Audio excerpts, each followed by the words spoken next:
والسلام على النبي المصطفى وعلى آله وصحبه ومن اتبع الهدى.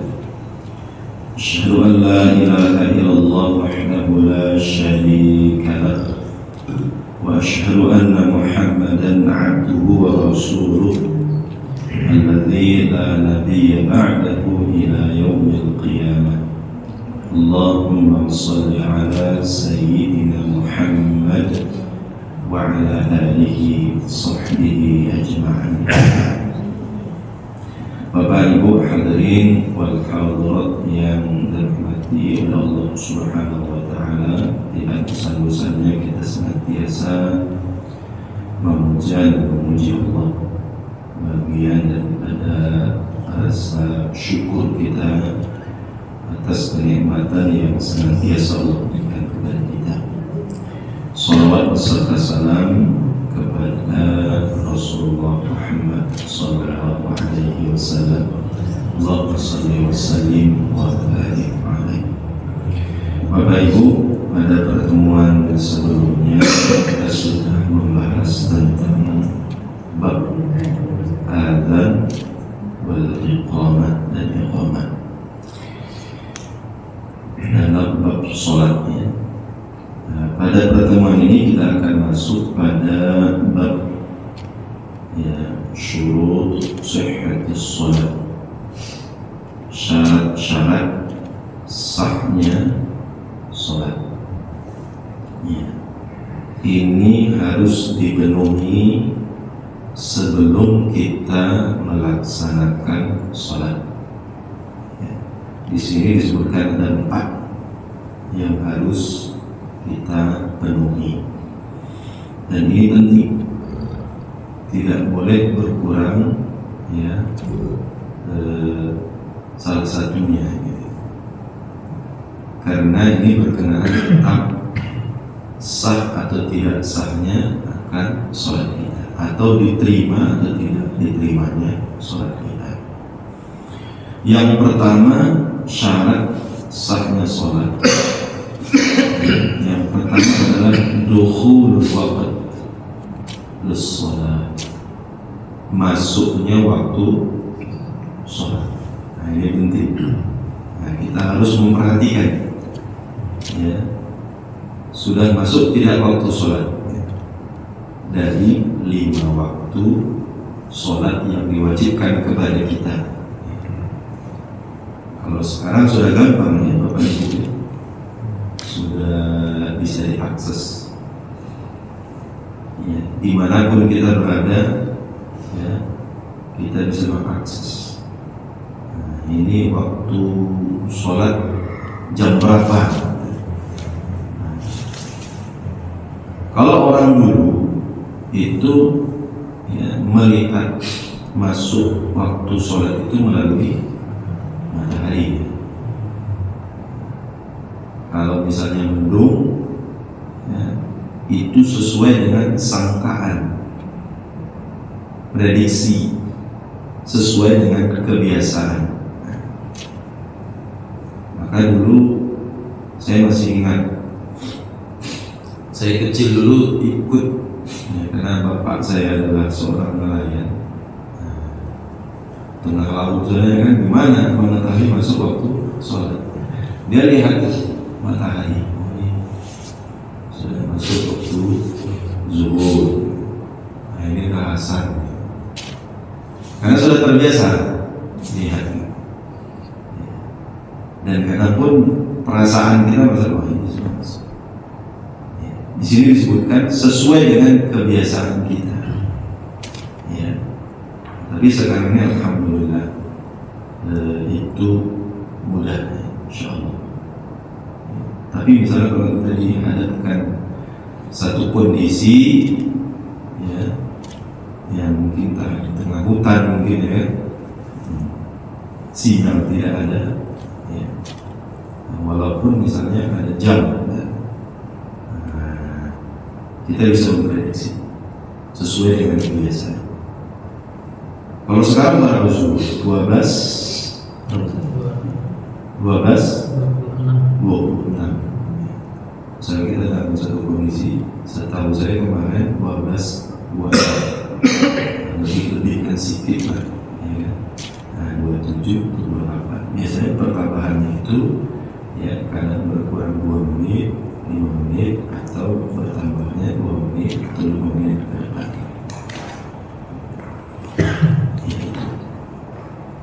Kemudian untuk mengetahui waktu ini, itu tadi pertama adalah zonniyah, sangkaan, prediksi kita. Kemudian setelah itu kita bisa kemudian ya, prediksi saja kayaknya bingung, nggak yakin. Nah, maka kata para ulama bisa dengan ijtihad kita. Tahu ya Bapak ijtihad itu? Ya, ijtihad itu adalah ya kita meyakini ada ambil saja bismillah, ini sudah masuk waktu sholat ini, sholat kita. Ya, nah itu ijtihad kita. Ya, ya kalau ijtihad ini dalam bab fikih kata Nabi itu, ya kalau salah dapat 1 pahala, kalau benar dapat 2 pahala, tidak ada salah. Nah itu ijtihad. Ya, kemudian ijtihad juga kita ragu, maka bisa taklid. Taklid itu adalah mengikuti. Ya, misalnya ada kawan, aku udah yakin kan gitu, kita nggak yakin. Ya, jangan sholat kemudian gara-gara kita nggak yakin, nggak sholat pula kita. Nah, kita ikut dia, udah ikut kamu dari. Atau seperti kita sekarang ini, yang menentukan jam itu kan ya jam sholat itu, waktu sholat itu, ya kita kan ikut taklid tanpa kemudian kita punya pengetahuan tentang itu. Nah, ini boleh dalam menentukan masuknya waktu sholat. Intinya adalah ya tak mengapa lewat sedikit waktu ya kan sholat dibandingkan duluan kita sholat. Ya kan? Nah, tiba-tiba sholat aja ya pas rakaat kedua baru terdengar azan ya kan. Ada lupa di sini azan. Nah, hal yang seperti ini berarti kita tadi memulai sholat kita belum masuk waktu sholat. Nah, ini nggak ada tawaran Bapak Ibu. Berarti sholatnya batal. Maka kita wajib mengulangi akan sholat kita. Nah, begitu juga Bapak Ibu, misalnya ketika kita tadi sudah menetapkan ini sudah masuk waktu sholat kita. Ya, setelah kita salam, tiba-tiba ada kawan belum masuk waktu sholat asar, belum 5 menit lagi. Nah ini ya berarti sholat kita tadi tidak sah, maka harus diulang. Pentingnya ya memperhatikan waktu masuknya waktu sholat. Nah ini pertama, baik. Maka di hati kita juga harus ada aplikasi. Nah ini sesuatu yang sangat penting. Ya Allah, dekat di masjid ya, kita kan nggak tahu baik ya. Ya nanti misalnya kita dalam satu kondisi perjalanan yang kemudian ya membutuhkan ya petunjuk untuk melaksanakan sholat. Kemudian yang kedua, syarat sahnya sholat yang kedua adalah taharatul a'dha, ya, bersihnya atau sucinya bagian-bagian tubuh, ya, minal hadath wal najis, daripada hadas dan najis. Nah, ini penting. Ya, bahkan kata para ulama, ya, 3 yang harus diperhatikan. Pertama adalah badan, yang kedua adalah pakaian, yang ketiga adalah tempat kita sholat. Nah ini harus suci. Ya, nah ini banyak dalil ya. dari hadas dan najis. Apa bedanya hadas dengan najis? Ya.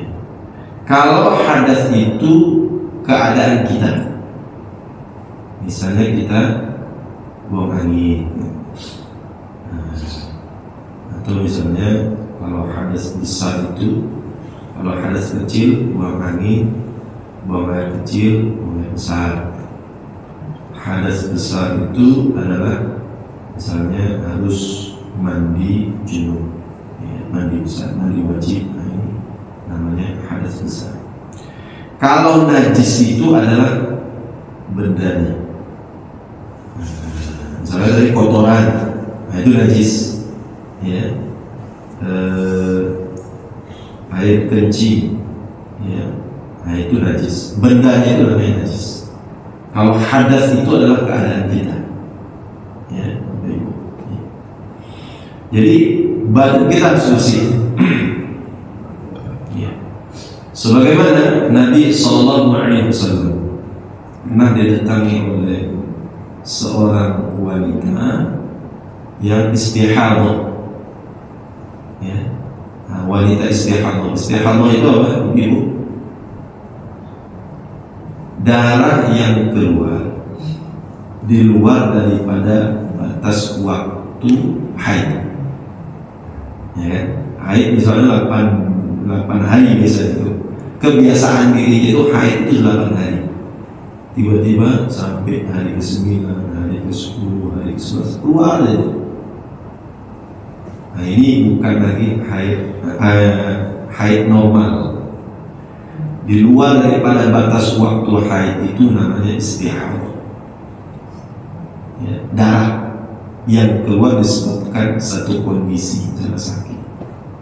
Nah ini wajib sholat, ibu-ibu sekalian, ya. Nah, jadi suatu hari dia datang kepada Nabi mengadukan perihal dirinya bahwa selalu keluar darah istihadah. Maka Nabi SAW mengatakan, ya, irsili ad-dam'ati, bersihkan darah itu yang ada pada dirimu, fasholli, kemudian baru kau sholat. Nah, ini artinya pentingnya kita memperhatikan tubuh kita ini daripada najis.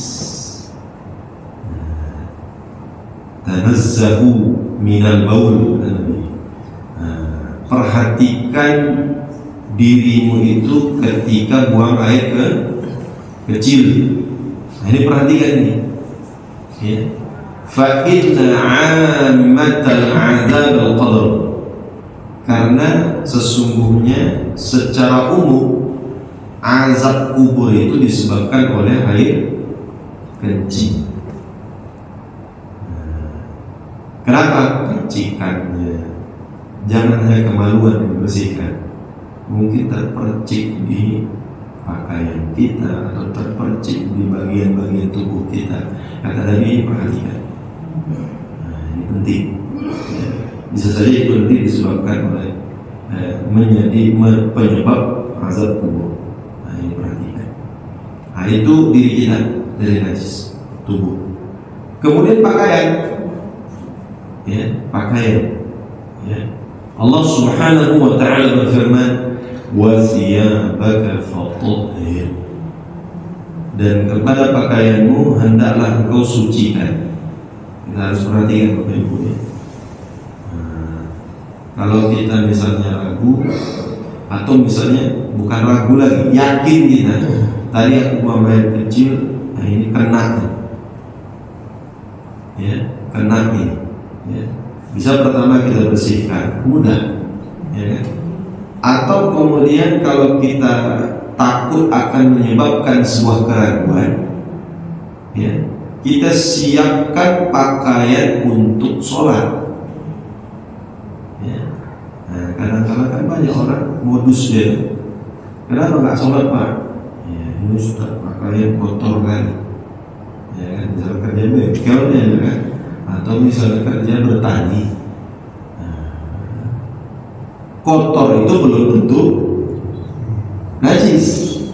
Ya boleh kita sholat dengan keadaan misalnya ya berlumpur, bertanah, ya, berminyak boleh. Kalau itu bukan najis. Ya. Apalagi sesuatu yang tidak bisa dihindari. Tapi kalau sudah yakin kita itu ada najis, maka kita bersihkan pertama. Atau misalnya tak bisa dibersihkan, ya kita enaknya Ustaz kalau sholat itu pakai pakaian yang bersih. Nah, kita siapkan. Jadi Bapak Ibu tak ada alasan kemudian kita untuk meninggalkan sholat. Siapkan. Nah, jadi pakaian kita harus diperhatikan. Ya. Kemudian yang berikutnya adalah memperhatikan tempat. Ya, tempat kita sholat. Nah, jangan sempat kemudian ada najis. Dalilnya adalah pernah suatu hari seorang anak Badui masuk ke masjid. Tiba-tiba pas di sudut masjid itu ya dibuangkannya kotoran, pipis dari situ. Sahabat yang lain berdiri semua untuk mukul dia, gitu. Mau mukul dia, gitu. Ya, termasuk Umar.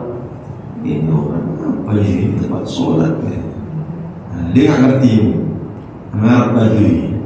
Arab Badui ini adalah Arab pedalaman. Kemudian kata Nabi, tahan, biarkan aja, ya, sampai dia menyelesaikan hajatnya. Nah, salah satu hikmahnya Bapak Ibu, kalau misalnya ketika sedang buang air kecil dia dikejar sama sahabat ini, harus melebar lagi kan? Nah, itulah cerdasnya Nabi. Ya, apalagi mau kita bilang udah keluar ya kan? Udah tadi kita biarkan aja sampai kita menyelesaikan hajat. Kemudian bahkan Nabi itu memerintahkan kepada para sahabat ambil air, siram, dibersihkan. Nah, ini menjadi dalil Bapak Ibu bahwa tempat itu harus diperhatikan. Di masjid, di musola, atau misalnya di rumah kita, ya kan? Makanya ada yang nanya ke saya, Ustaz, gimana kalau sholat di kamar Ustaz? Saya bilang, ya nggak masalah sholat di kamar. Tapi Ustaz, ya di situ kita tidur, mohon maafnya kan, di situ pula kita berhubungan suami istri, dengan macam Ustaz? Ya nggak masalah. Ya, yang penting kita bersih. Makanya itu kalau kita punya rumah, kalau disiapkan satu tempat untuk sholat itu lebih bagus. Mihrabnya, saya masih ingat dulu orang-orang tua dulu khususnya buat rumah itu ada satu tempat itu khusus untuk sholat, dibuat sholat. Dibuatnya pagarnya di situ sholat. Saya dulu pernah tinggal tempat uang saya. Setiap kamar itu ada tempat sholat dibuat. Ada tempat sholat, ada kamar mandi. Nah, kenapa Bapak Ibu? Karena supaya khusus, ya, tidak bercampur di situ ada najis sehingga menimbulkan nantinya keraguan, was-was. Nah, ini kita hindari juga. Ya, pertama Bapak Ibu, kita harus hindari sesuatu yang bisa membuat kita was-was. Ya. Kemudian yang kedua adalah, ya kalau misalnya sudah terjadi, ketika muncul was-was itu, hilangkan rasa was-was. Kenapa Bapak Ibu? Karena was-was ini akan mendatangkan hasutan syaitan. Dia sholat dari niat aja lah. Berapa kali berapa? Capek deh gitu. Nah itu namanya was-was. Udah yakin aja gitu, bismillah aku mau sholat subuh 2 rakaat. menghadap kiblat, fardukan Allah. Ya kan? Nah, begitu juga ini ada najis atau tidak ini. Kalau sudah kita sholat bismillah, ya kan? Yakin saja kita ini ada najis. Kecuali ada sesuatu yang nampak najis itu, maka kata Nabi bersihkan dia. Sesuatu yang tidak nampak secara kasat mata kita itu sudah dimaafkan. Ya. Termasuk Bapak Ibu, misalnya ketika kita sholat, tiba-tiba pas ketika kita sholat itu rasa kita ada najis, ya. Maka kata Imam Syafi'i, kalau bisa kita bersihkan. Sambil kita sholat itu sesuatu najis itu bisa kita bersihkan. Ya. Kalau tak bisa memungkinkan, kita batalkan sholat kita bersihkan dulu, kita ulangi sholat kita. Itu najis.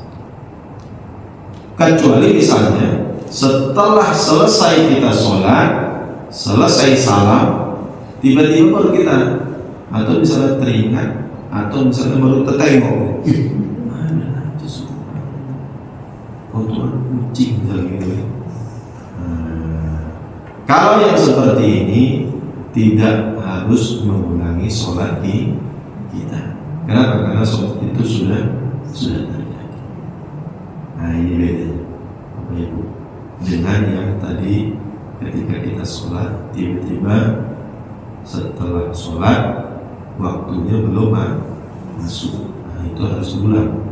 Tapi kalau najis ini, ya selesai kita sholat tiba-tiba baru tahu ya ada najis. Nah ini sudah dimaafkan insyaallah. Nah itu ya Bapak Ibu ya, ketika kita sholat, sebelum kita sholat perhatikan dulu tubuh kita, pakaian kita, kemudian tempat kita ingin melaksanakan sholat. Kemudian yang ketiga adalah sitratul awrah. Yang ketiga, menutup aurat. Nah, ini wajib menutup aurat ketika ingin melaksanakan sholat. Seorang Ummu Salamah, ada seorang wanita, kata Ummu Salamah, bertanya kepada Nabi SAW, "Ya Rasulullah, afa usalli minal qamis?" Apakah bolehkah aku sholat dengan kemeja, baju kemeja? Kata Nabi, "Na'am, wa zurruhu walau bisyaukat." Tapi bajumu itu harus dikancing walaupun dengan duri. Artinya Bapak Ibu, penting sekali menutup aurat ketika sholat. Ya. Nah, ini yang terbuka. Nah, sekarang Bapak Ibu, batasan aurat laki-laki dan wanita. Kalau laki-laki mana saja?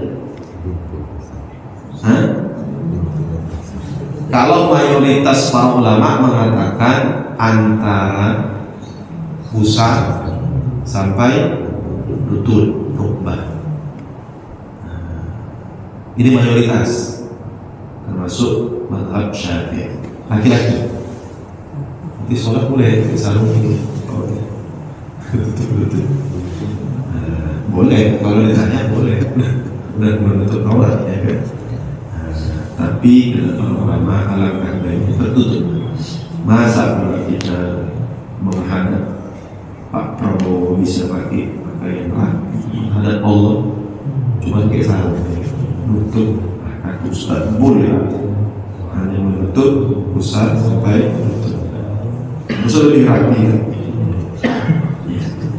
Dalilnya Bapak Ibu, menutup aurat ini khudhu zinatakum 'inda kulli masjid. Pakailah perhiasan kalian ketika mau ke masjid.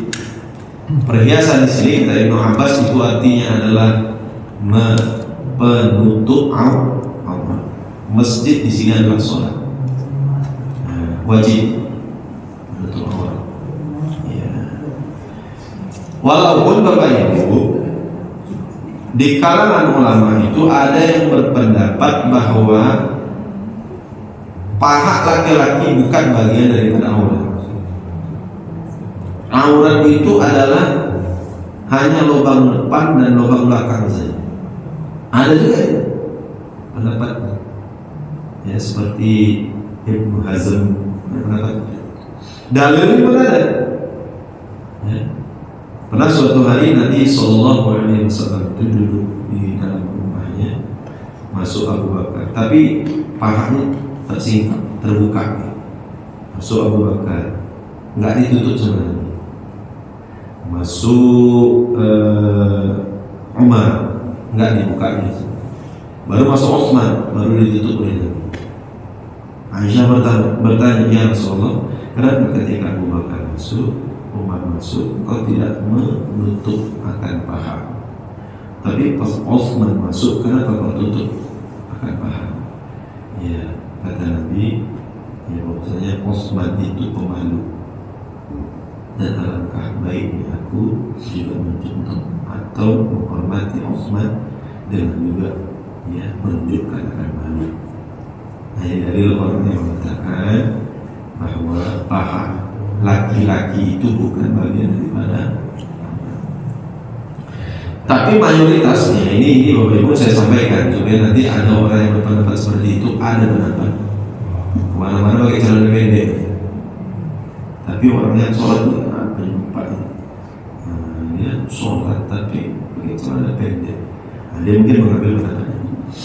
Tapi Bapak Ibu, mayoritas kebanyakan ulama itu sepakat bahwa batas aurat laki-laki itu antara pusat sampai lutut harus tertutup. Berarti pusat ke belakang harus jangan.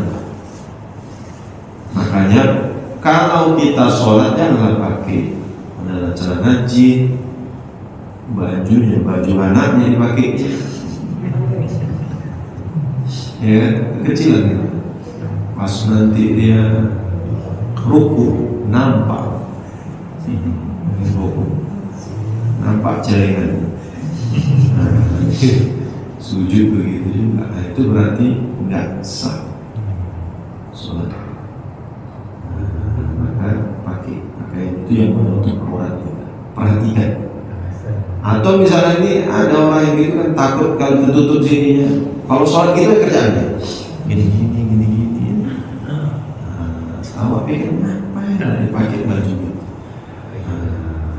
Kalau misalnya dia pakai baju itu tadi yang saya sampaikan, siapkanlah di mobil itu pakaian untuk sholat. Saya ada punya kawan itu, gitu dia. Dia pengusaha truk. Ya biasa kalau di lapangan dia pakai pakaian biasa, pakai sepatu, pakai baju kaos. Pas sholat dia pakai jubah. Yang paling gampang itu jubah ya laki-laki ya, jubah. Ya kan? Nah, kenapa? Karena jubah itu menutup semua dan gampang pakainya. Kita masuk lagi, habis sholat buka lagi. Nah, dibandingkan pakai sarung maksudnya. Nah, sarung pakai lagi. Jubah yang masukkan, lepaskan. Nah itu, kenapa menjaga itu? Ya, nah ini aurat laki-laki. Mayoritas berpendapat lutut sampai pusat belakang ini adalah aurat. Harus dijaga, ya Bapak Ibu ya. Kalau auratnya perempuan, Ibu-ibu, ya, seluruh tubuhnya adalah aurat kecuali wajah dan telapak tangan. Apalagi dalam sholat ya, ibu sekalian, itu harus menutupi semuanya. Ya, makanya yang bercadar pun kalau dia sholat dibuka wajah, ya, dan telapak tangan. Kalau Imam Syafi'i mengatakan lebih baik perempuan itu memakai pakaian yang kemudian dua lapis yang membantu untuk kemudian terjaganya auratnya ketika sholat. Seperti ibu-ibu pakai mukena ya, ya. Walaupun sudah pakai baju kurung, ya, Bu, jubah itu besar, ya, ibu pakai lagi mukena, ya kan, dibalut lagi, dilapis lagi, kemudian ada lagi sarung. Kata Imam Syafi'i itu lebih afdal. Walaupun ibu-ibu sekalian, ya, ada orang nanti secara pakaiannya sudah masuk kriteria menutup aurat. Jadi misalnya dia sudah pakai baju kurung besar, lapang besar, kemudian jilbabnya juga besar. Dia tidak lagi pakai mukena ketika sholat, itu tetap sah. Nanti ada pula gitu, karena kebiasaan kita ini kalau sholat itu harus pakai mukena. Tiba-tiba ada orang sholat tak pakai mukena dia, tapi secara sahnya sholat dia sudah pakai baju kurung, jilbabnya sudah besar, dia sholat begitu aja, ditegur sama ibu-ibu. Kenapa sholat tak pakai mukena? Gitu kan? Ini pernah juga ditanyakan kepada Rasulullah SAW. Ya Rasulullah, bolehkah kami perempuan ini sholat hanya pakai baju kurung, jilbab, khimar, kemudian baju kurung yang panjang? Kata Nabi boleh, asal kata Nabi bajunya itu sampai menutupi telapak kakinya, jadi bajunya panjang. Intinya adalah bisa menutupi ya bagian tubuhnya. Kata Imam Syafi'i lebih baik memang dibantu dengan, kalau istilah kita sekarang mukena, pakaian yang melapisinya. Kenapa? Karena kata Imam Syafi'i khawatir nanti akan membuat nampaknya akan lekukan tubuhnya. Pada ibu ketika misalnya maaf ya, ketika misalnya ruku, ketika sujud kan, pasti. Tapi kalau dibantu dengan mukena, dengan sarung, ya, dengan mukena itu tidak, ya, ada peluang nampaknya bentuk lekukan. Itu kata Imam Syafi'i. Ini aurat yang juga harus kita perhatikan Bapak Ibu ketika kita ingin melaksanakan sholat. Pakaian, ya. Nah, itu tadi lah masalah pakaian ini kan, ya, kadang kita undangan, jumpa menteri, presiden, dan lain sebagainya, pakaian bagus-bagus kan, tapi nanti kalau pas sholat ya, lusuh, bau, ya, nggak bersih. Sedangkan itu kita menghadap Allah harus khusus, wangi, bersih, gitu kan. Kenapa? Karena ini yang harus spesial. Orang pakai jas, kita lihat malah orang kafir itu yang ini kan, setiap hari minggu dia demonstrasi pakai jas rapi kan, walaupun mukanya tajam mana kan. Yang perempuan yang pakai kebaya, ya kan? Masa kita umat Islam pergi ke masjid pakai baju kaos? Ada pula gambarnya ini, ada pula gambarnya yang rapi. Kita mau sholat, kita menghadap Allah Subhanahu wa Ta'ala. Ibu-ibu begitu juga, ya, menjaga, ya. Kemudian terakhir ya Bapak Ibu, syarat yang keempat, istiqbalul qiblah, menghadap kiblat. Nah, ini syarat yang ketiga, yang keempat. Nah, ini wajib menghadap kiblat. Ya, wawalli wajhaka syatrul masjidil haram. Ya, arahkanlah wajahmu ke arah Masjidil Haram. Sholat harus tahu nih arah kiblat. Nah ini juga harus kita cari. Kalau sekarang sudah ada ya aplikasi HP mana nih kiblat. Kita ada suatu tempat yang asing, tanya, Pak, Bu, ini kiblatnya kemana ya? Karena ini sahnya sholat kita harus cari. Agak miring ke kanan, ke kiri dan sebagainya. Harus kita perhatikan. Ya, kalau misalnya kita dalam satu kondisi nggak tahu arah kiblat, ikhtiar saja. Ya, kalau kita tadi bisa lihat matahari ya kan, mengarah barat, terus ada timur, ya kan. Nah ini kayaknya kesana kiblat, ya kan. Nah, ikhtiar kita, mana yang kiblat sana? Bismillah, mana kiblat, ya kan. Nah, bertanya, tempat bertanya tak tahu, HP tak ada atau sinyal tak ada, nah, ikhtiar aja. Bismillah, arah kiblat arah ke sana. Nah, arah kiblat ini Bapak Ibu, ya paling tidak ya memang dia harus mengarah Masjidil Haram. Kecuali misalnya kita di sana ya di Makkah, itu memang harus ke arah kiblat. Dimanapun kita harus arah Ka'bah. Kalau sini ijtihad kita adalah harus mengarah Masjidil Haram. Ya. Kalau misalnya kita sudah menetapkan ini aku sholat arah kiblat arah ke sana, aku sholat. Ya, Bapak Ibu, kalau misalnya ketika pertengahan sholat tiba-tiba ada orang yang menegur, salah itu sholat arah kiblat ke kanan sedikit, gitu. Maka wajib bagi kita kemudian bergeser. Bahkan kata Imam An-Nawawi itu bahkan boleh ketika kita sholat rakaat pertama yakin ke sana. Pas rakaat kedua agak ragu, kayaknya agak ke kanan sih. Rakaat ketiga sini.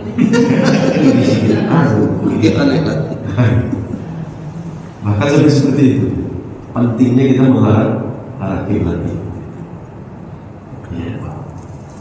Kecuali misalnya selesai sholat udah salam, baru ada orang bilang, Pak, sholat tadi bukan arah ke sana, Pak.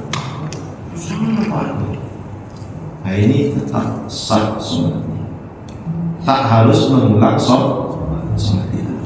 Udah tadi ikhtiar kita, udah ijtihad kita, ikhtiar kita. Tadi Bismillah, sholat. Udah salam, baru orang kasih tahu. Udah. Kata Allah, fa'ainama tuwallu wujuhakum, bahwa dimanapun kau arahkan wajahmu itu, fathama wajhullah, maka di sana ada wajah Allah.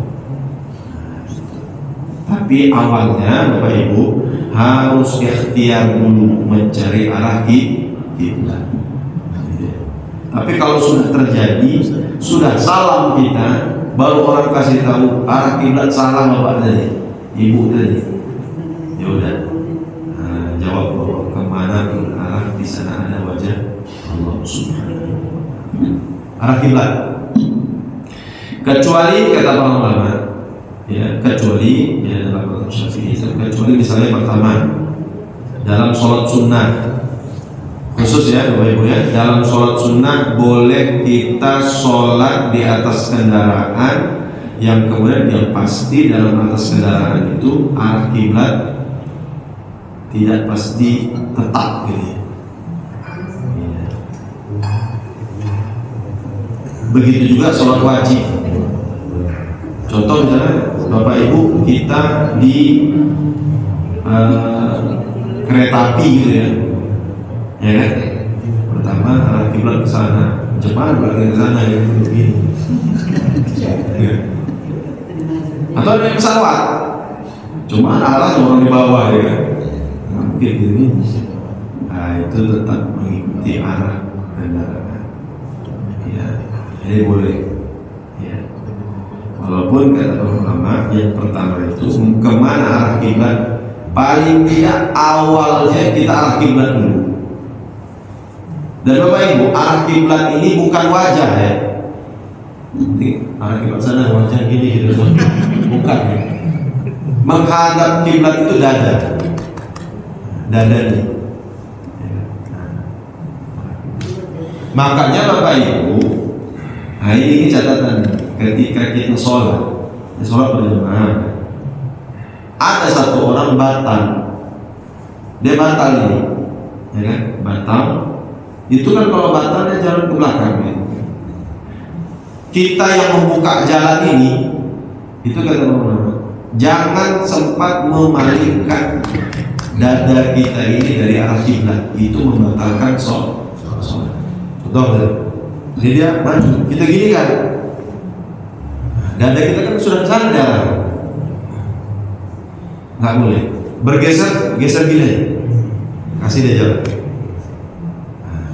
Kenapa? Karena wajah dada ini jangan kita belokkan dari arah kiblat. Maka ketika kita sholat dalam kendaraan, ketika kita mampu menghadap kiblat, itu awalnya harus arah kiblat dulu. Kemana arah kiblat? Ya. Kalau misalnya kayak kereta api atau misalnya dalam bus gitu ya, nah, itu kan misalnya arah kiblat, misalnya kita pertamanya, baru setelah itu bergeser ke sana.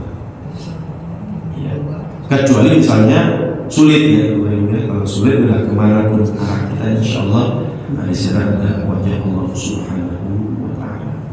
Atau misalnya sesuatu fi syiddatil khauf, dalam rasa takut yang sangat besar, yang misalnya dalam perang, kan? Nah, ada yang sambil berlari, sambil sembunyi, sedangkan suatu sholat, nah ini tetap sholat walaupun tidak menghadap kiblat.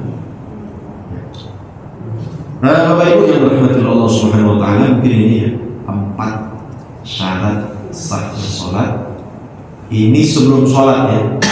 Kita harus perhatikan ini 4-nya. Pertama tadi adalah masuk di waktu sholat, ya. Kemudian yang kedua, sucinya badan kita, pakaian kita, tempat kita dari hadas dan najis. Kemudian yang ketiga adalah menutup aurat. Yang keempat adalah menghadap kiblat. Ini 4 syarat ya sahnya sholat kita, dan ini harus diperhatikan sebelum kita melaksanakan sholat. Wallahu a'lam bishawab.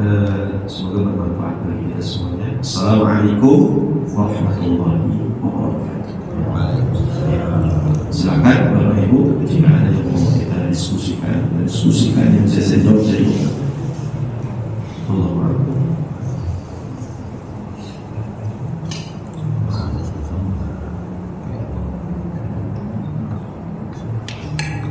Ada Bu? Pak?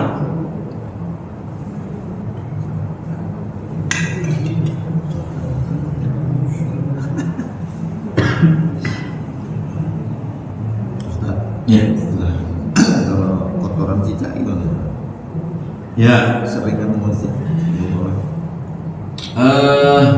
Sudut. Ya. Kotoran cicak ini ada kalau dalam mazhab Syafi'i mengatakan karena dia sesuatu yang tidak bisa dihindari. Ya, tidak bisa dihindari. Kenapa? Karena ya dia tinggal di mana tempat manusia itu tinggal. Apalagi tempat-tempat yang kosong. Ya, masjid yang banyak cicak. Maka dia termasuk najis wa'fu'an, yang dimaafkan, tak masalah, tidak bagian daripada najis atau najis yang dimaafkan. Tapi lebih baik memang kalau ada nampak kita bersihkan. Tapi kadang-kadang ya kita itu ya tiba-tiba sujud lengket aja gitu. Termasuk yang tidak apa namanya najisnya dimaafkan, walaupun di kalangan para ulama tidak terjadi perbedaan pendapat. ya, tapi dia termasuk najis yang dilarang. Kenapa? Karena sulit menghindarinya. Ya, di masjid-masjid banyak cicak, ya kan? Nah, selalu ada di karpet dan sebagainya. Tapi kalau sebelum sholat kita perhatikan dulu, alangkah baiknya kita bersihkan. Tapi ketika kita sholat tiba-tiba naik karena kotoran cicak itu, nah dia tidak bagian yang najis kemudian membatalkan daripada sholat kita. Wallahu